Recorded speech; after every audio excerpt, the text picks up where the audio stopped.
Bismillahirrahmanirrahim. Assalamu alaikum students. In this video we are going to discuss about mathematics class 10th chapter number 10 information handling and exercise 10.3 from old book and from new book exercise number 4.3, and we have given question number 8. Question number 8: a set of data contain the value 148, 145, 160, 170, 157, 156, 160, 160, 165.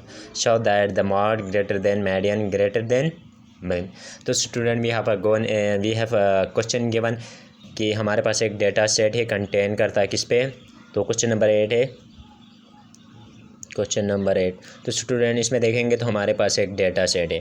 तो data set में कितनी values हैं? 1 यानी 1 2 3 4 5 6 7 8 values हैं।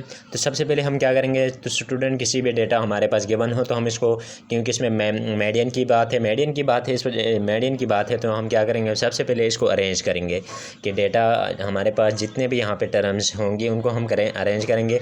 तो solution में direct में arrange करके लिखता हूँ क्योंकि हमारा टाइम भी बच जाएगा। तो स्टूडेंट फर्स्ट ऑफ ऑल मैं क्या करूँगा, इस डेटा को अरेंज करूँगा। अरेंज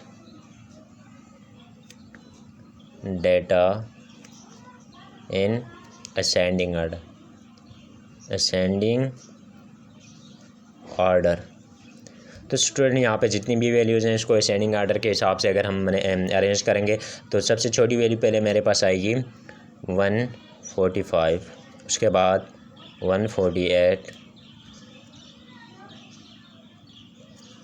156, 157,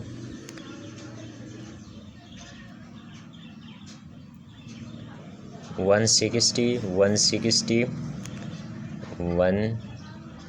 160 3 टाइम्स है और 165।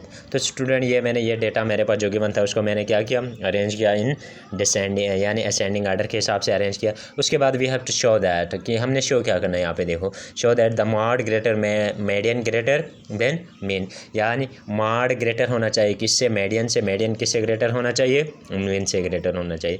तो स्टूडेंट सबसे पहले अगर हम यहाँ पे बात करेंगे किसकी, मॉड की ही बात करते हैं कि मॉड की अगर बात करेंगे तो इसमें देखो, इस हमारे पास जो गिवन डेटा है इसमें मॉड किसे कहते हैं, तो मॉड किसको कहेंगे हम, कि हमने मॉड की डिफिनेशन में पढ़ा था, in a data of set the most often value और most repeated value of the data is called mode होती हैं। अगर मेरे पास जितने भी डेटा गिवन हो उसमें जो मोस्ट रिपीटेड वैल्यू या मोस्ट ऑफन वैल्यू आएगी, जो ज़्यादा उसमें काउंटिंग में रिपीटेड हो रही हो, वो हमारे पास मॉड होता है।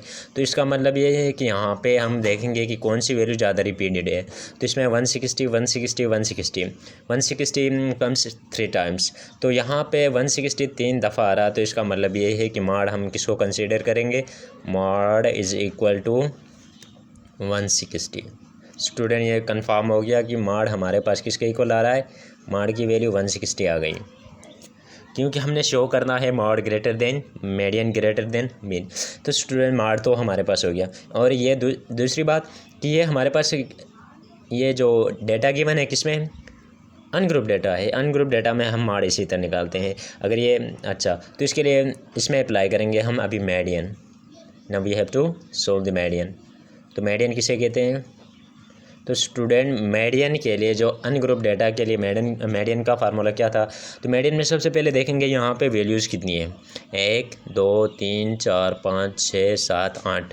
तो median n is equal to कितना है, यहाँ पे 8 है। अगर n number of term observation यहाँ पे 8 है तो इसका मतलब है ये A1 में है, क्योंकि मीडियन में हमने ये कहा था, मीडियन में 2 फार्मूले हमने यूज़ करने, एक A1 के लिए एक ऑड के लिए। तो अगर पहले से यहाँ पे जो वैल्यूज़ गिवन है A1 में है तो इसके लिए हमारे पास जो फार्मूला था अनग्रुप डेटा के लिए 1/2 n divide by 2 value plus n plus 2 divide by 2 value. तो स्टूडेंट अगर हम इसकी बात करेंगे तो अभी इसमें देखो कि ऑलरेडी ये n a1 भी है, तो a1 के लिए ये फार्मूला है। तो अभी इसमें जस्ट हम क्या पुट करेंगे, यहाँ पे n की वैल्यू है कि यहाँ पे जितने भी, और n क्या है, नंबर ऑफ़ टर्म्स और नंबर ऑफ़ ऑब्जर्वेशन यहाँ पे। तो 1/2 इंटू n यानी n जितनी भी टर्म यहाँ पे गिवन है, 8 टर्म गिवन है, तो n की जगह क्या लिखेंगे, 8 divide by 2 value plus n plus 2, 8 plus 2 divide by 2 value. तो स्टूडेंट यहाँ पे 1/2 इंटू, अब इसमें देखो ये कैंसिल हो जाएगा, 2 1 ज़ा 2, 2 2 ज़ा 2 4 ज़ा 8, 2 4 ज़ा 8 यानी फोर्थ वैल्यू प्लस यहाँ पे अभी देखो 8 प्लस 2 करेंगे तो 10/2 आएगा वैल्यू। तो स्टूडेंट इसमें सिंपली बात है, फोर्थ वैल्यू प्लस 2 1 ज़ा 2, 2 5 ज़ा 10, फिफ्थ वैल्यू। तो अब इसमें देखो स्टूडेंट्स कि 1/2 इंटू, अभी हम क्या करेंगे, मीडियन में जो हमने डेटा अरेंज किया था, इसका मेन मकसद भी यही था कि यहाँ पे फोर्थ और फिफ्थ वैल्यू हमने देखनी है। जो वैल्यूज़ देखनी है इसकी वजह से उसमें पहले हम क्या करते हैं, डेटा को अरेंज करते हैं। तो यहाँ पे देखो फोर्थ वैल्यू कौन सी है, 1 2 3 4, तो फोर्थ वैल्यू 157 है और फिफ्थ वैल्यू 160 है। तो स्टूडेंट यहाँ पे फोर्थ वैल्यू की जगह मैं लिखूँगा 157 प्लस यहाँ पे 6, जो फिफ्थ वैल्यू है इसकी जगह लिखेंगे 160। तो स्टूडेंट अगर इन दोनों को ऐड करेंगे तो 1/2 इंटू ये किसके इक्वल आएगा, तो स्टूडेंट ये इक्वल आएगा 317 के इक्वल आएगा, 317। तो ये अंदर मल्टीप्लाई हो जाएगा तो 317/2। तो स्टूडेंट अगर 317 को 2 पे डिवाइड करेंगे तो इसमें देखो सिंपली अगर मैं इसको इस तरह करूँ कि 3 1 ज़ा 3 और एक यहाँ से बचेगा, ये इसके साथ आएगा तो 11, 3 5 ज़ा 10, 3 5 ज़ा 10, एक फिर से बचेगा तो ये इसके साथ लाएंगे तो ये हमारे पास आएगा 17। तो 2 6 ज़ा 12, 2 7 ज़ा 14, 2 8 ज़ा 16 पॉइंट। तो स्टूडेंट यहाँ पे पॉइंट में आएगा ये वाला जो आंसर है, पॉइंट के बाद 158 पॉइंट, तो आगे क्या आएगा 5, क्योंकि यहाँ से एक बचेगा, तो अगर एक बचेगा तो वहाँ पे इशारे लगा के इसके साथ एक ज़ीरो बढ़ाएंगे, 2 5 ज़ा 10। तो स्टूडेंट इसमें सिंपली, वैसे आप ये कैलकुलेटर से भी कर सकते हैं, लेकिन इस तरह भी आप कैंसिल आउट कर सकते हैं। तो स्टूडेंट यहाँ पे मेरे पास जो मीडियन आ रहा है, मीडियन इज़ इक्वल टू 158.5। तो स्टूडेंट मीडियम की वैल्यू क्या आई, 158 आई। तो अभी चेक करेंगे, तो लास्ट में हमारे पास स्टूडेंट मेन अर्थमेटिक मेन है। तो अगर अर्थमेटिक मेन है तो स्टूडेंट मेन के लिए हमारे पास, अगर मेन का जो क्या है, अनग्रुप डेटा के लिए मेन का फार्मूला क्या था, मेन इज़ इक्वल टू, यानी इसको हम डिनोट करते हैं एक्स बार से, is equal to sum of x divide by n था। तो स्टूडेंट यहाँ पे ऑलरेडी मेरे पास डेटा गिवन है, क्या है, जितनी भी वैल्यूज़ है हमारे पास, जो 8 वैल्यूज़ गिवन है, तो इसकी जगह हम क्या पुट करेंगे, तो x mean is equal to, यानी मेन इज़ इक्वल टू तो सम ऑफ एक्स की जगह क्या पुट करेंगे, यहाँ जितनी भी वैल्यूज़ थी, अरेंज वैल्यूज़ में हमारे पास कितनी थी, 145 plus 148 plus 156 plus 157 plus 160 plus 160 plus 160 plus 165 student divide by n क्या है, number of terms, number of observation यहाँ पे कितनी है, जितनी भी टर्म्स है वो कोट करके लिखेंगे, तो हमारे पास टर्म है 8। तो स्टूडेंट ये सब, इन सब को हम अगर प्लस करेंगे, ऐड करेंगे, तो ये हमारे पास इस सब का सम आएगा। तो x is equal to 1251 divide by 8। तो स्टूडेंट x यानी arithmetic mean is equal to, अगर 12 यानी 157.375 ये आंसर आएगा स्टूडेंट्स। क्योंकि अभी देखो 8 1 ज़ा 8, तो अगर इसको इस पे डिवाइड करेंगे तो ये आंसर, तो ये हमारे पास क्या है, मीन है। तो स्टूडेंट इसकी जगह हम क्या लिखेंगे, मीन इज इक्वल टू 156.375। तो स्टूडेंट इसने कहा था कि क्वेश्चन क्या गिवन था। तो स्टूडेंट हम यहाँ पे क्या क्या लिखेंगे कि हमने पहले माड़ देखा, तो माड़ की वैल्यू कितनी थी, माड़ इज इक्वल टू 160, माड़ की वैल्यू 160 आई। और इसके बाद हमने जो मीडियन निकाला था, मीडियन की वैल्यू क्या आई, मीडियन की वैल्यू हमारे पास 158 तो माड़ की वैल्यू मेरे पास क्या आ रही थी, 158.5। और अभी मेन की वैल्यू क्या आ रही है, main is equal to 156.375।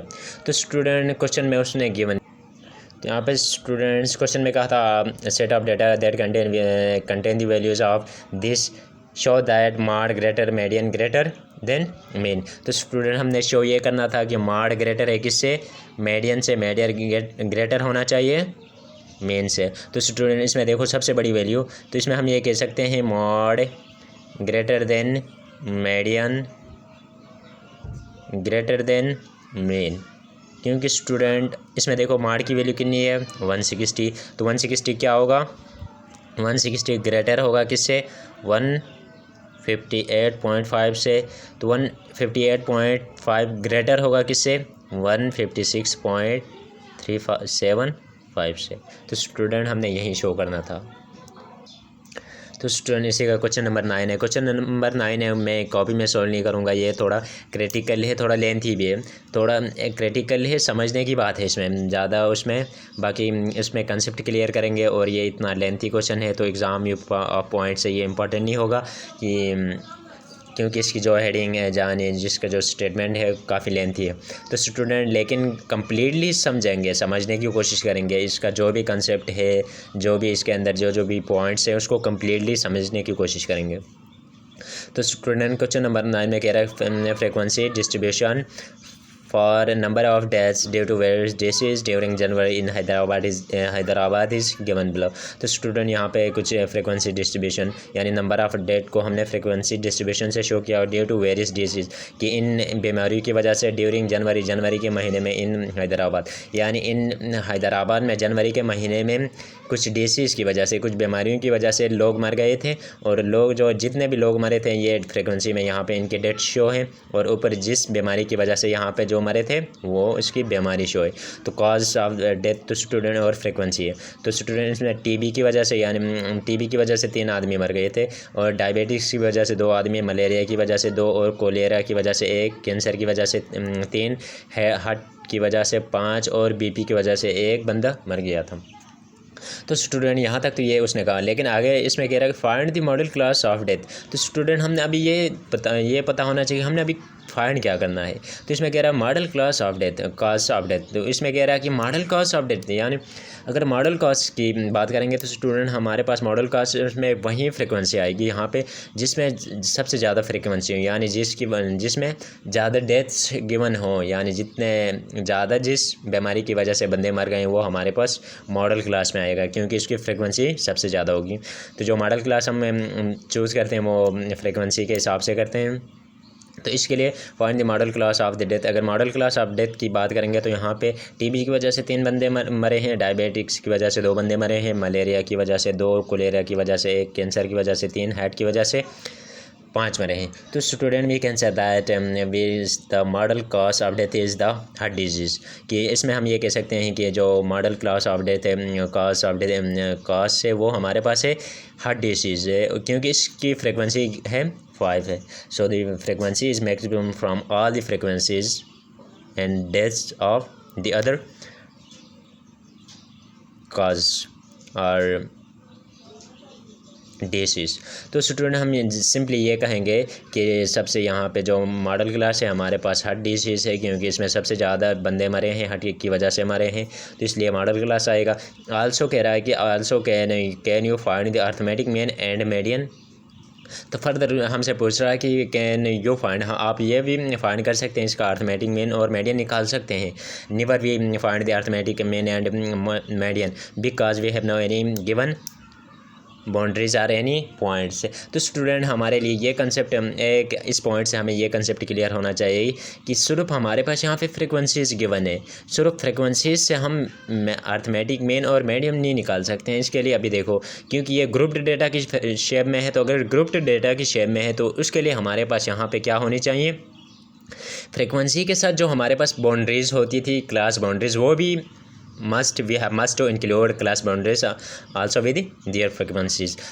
then हम क्या कर सकते हैं, इसकी अर्थमेटिक मीन और मीडियन निकाल सकते हैं। अदरवाइज़ खाली फ्रीक्वेंसीज के ज़रिए से हम, यानी इस बेस फ्रीक्वेंसी बेस में हम इसका अर्थमेटिक मीन और मीडियन नहीं निकाल सकते हैं। तो इसका जो आंसर आएगा 9, तो 9 इस वजह से आएगा कि यहाँ पे इसके साथ फ्रीक्वेंसी के साथ कोई क्लास बाउंड्रीज गिवन नहीं है, क्योंकि ये अगर ये खाली उसमें हो जाता यानी अनग्रुप डेटा होता तो हम इसमें एक सिंपली इसका मैं अर्थमेटिक मीन और मीडियन निकालते हैं। लेकिन ये हमारे पास ग्रुप डेटा है, ग्रुप डेटा के अंदर हमारे जो फ्रीक्वेंसी के साथ क्लास बाउंड्रीज और या कुछ न कुछ पॉइंट्स, कुछ न कुछ उसके साथ लिमिट्स गिवन होने चाहिए।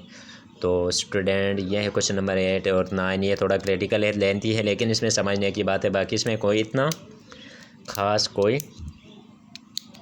टॉपिक नहीं है।